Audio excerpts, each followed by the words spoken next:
নমস্কার, আমি আশালতা। আজকে আমি আপনাদের আলু ফুলকপি দিয়ে মাছের ঝোল করে দেখাবো। দুর্দান্ত একটা রেসিপি, এই শীতের সময় অসাধারণ লাগে। তো চলুন দেখে নেওয়া যাক এই রেসিপিটা কিভাবে বানাতে হবে। তো প্রথমে আমি মাছে নুন হলুদ মিশিয়ে নেব। নুন দিয়ে দিলাম, হলুদ দিয়ে দেবো, অল্প একটু সর্ষের তেল দিয়ে দিচ্ছি। এবারে ভালো করে মাছগুলো মিশিয়ে নেব।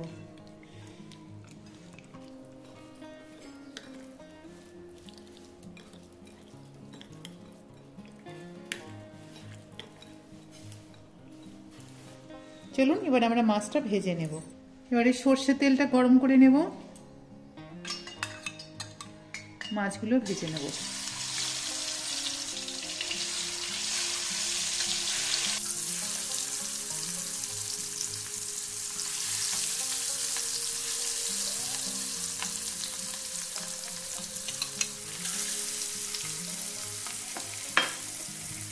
তো মাছগুলো একটু এরকম কড়া করে ভেজে নিয়েছি, এবারে তুলে নেব।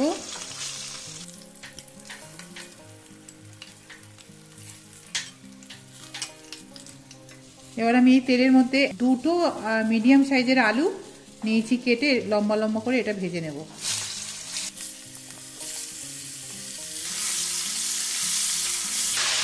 আর আমি এখানে হলুদ দিচ্ছি না, মাছের হলুদে এটা হলুদ হয়ে যাবে, নুনও হয়ে যাবে। এবার আমি এই সময় একটা ফুলকপি এই আলুর সাথে ভেজে নেব।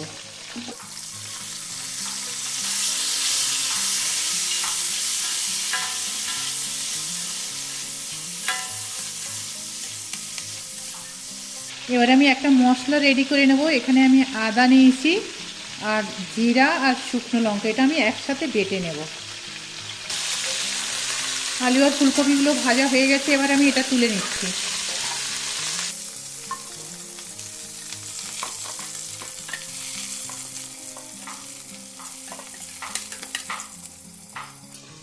এবার আমি এই তেলের মধ্যে দিয়ে দিচ্ছি কালো জিরা, দিয়ে দেবো দুটো কাঁচা লঙ্কা। এবার আমি এর মধ্যে দিয়ে দেবো দুটো পেঁয়াজ বেটে নিয়েছি, এটা দিয়ে দেবো।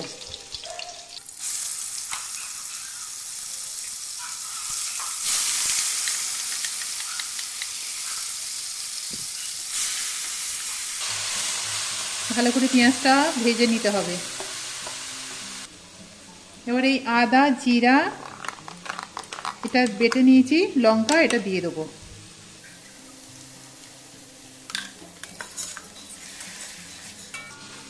এটা ভালো করে কষে নিতে হবে যতক্ষণ না এর থেকে কাঁচা গন্ধটা যাচ্ছে। আর দিয়ে দেবো কালারের জন্য একটু আমি দিয়ে দেবো কাশ্মীরি চিলি পাউডার।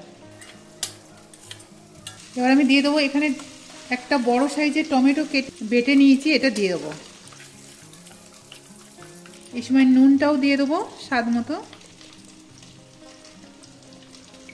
হলুদটাও দিয়ে দেবো।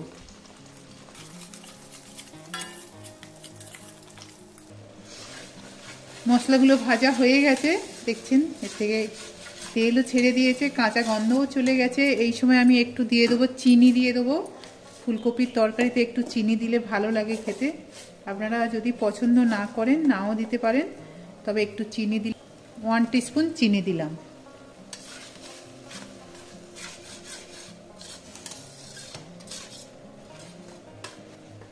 এবার ভেজে রাখা আলু আর ফুলকপিটা মশলার সাথে একটু ভেজে নেব 1-2 মিনিট।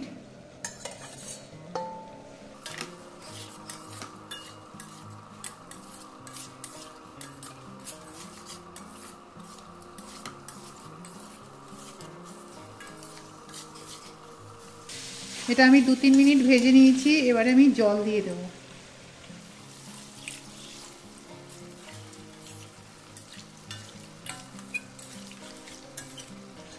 আলু ফুলকপি প্রায় 80% মতন ভাজা আছে, বেশি টাইম লাগবে না। এবার মাছটা দিয়ে দেবো, ভেজে রাখা মাছগুলো।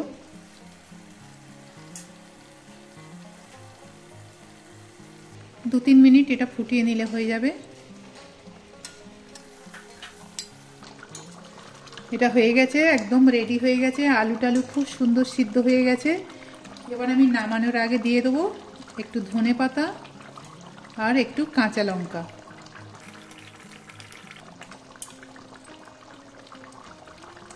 এবার আমি গ্যাসটা বন্ধ করে দিচ্ছি, ওইটা নামিয়ে নেব।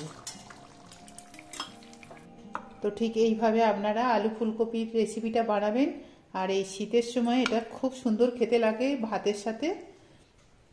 গরম গরম ভাত আর আলু ফুলকপির তরকারি দুর্দান্ত খেতে লাগে। আশা করছি এই রেসিপিটা আপনাদের খুব ভালো লাগবে। কেমন লেগেছে আপনাদের আপনারা কমেন্ট করে অবশ্যই জানাতে পারেন। আমার এই রেসিপিটা যদি আপনাদের ভালো লাগে তাহলে লাইক করবেন, শেয়ার করবেন, সাবস্ক্রাইব করবেন আর আমার বেল আইকনে ক্লিক করবেন। তাহলে নতুন নতুন ভিডিওর সাথে আপনারা আপডেট থাকতে পারবেন। নমস্কার।